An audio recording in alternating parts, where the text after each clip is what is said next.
ایک شخص نے اپنے بیٹے سے وصیت کرتے ہوئے کہا، بیٹا، میرے مرنے کے بعد میرے پیروں میں یہ پھٹے پرانے موزے پہنا دینا۔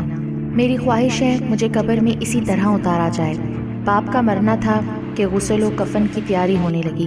چنانچہ حسب وعدہ بیٹے نے عالم دین سے وصیت کا اظہار کیا، مگر عالم دین نے اجازت نہ دیتے ہوئے فرمایا، ہمارے دین میں میت کو صرف کفن پہنانے کی اجازت ہے۔ مگر لڑکے نے کافی اصرار کیا، جس کی بنا پر علماء شہر ایک جگہ جمع ہوئے تاکہ کوئی نتیجہ نکل سکے، مگر ہونا کیا تھا، لفظی تکرار بڑھتی گئی۔ اسی اثنا میں ایک شخص وارد مجلس ہوا اور بیٹے کو باپ کا خط تھما دیا، جس میں باپ کی وصیت یوں تحریر تھی، میرے پیارے بیٹے، دیکھ رہے ہو، کثیر مال و دولت، جاہ و حشم، باغات، گاڑی، کارخانہ اور ہر چیز ہونے کے باوجود اس بات کی بھی اجازت نہیں کہ میں ایک بوسیدہ موزہ ساتھ لے جا سکوں۔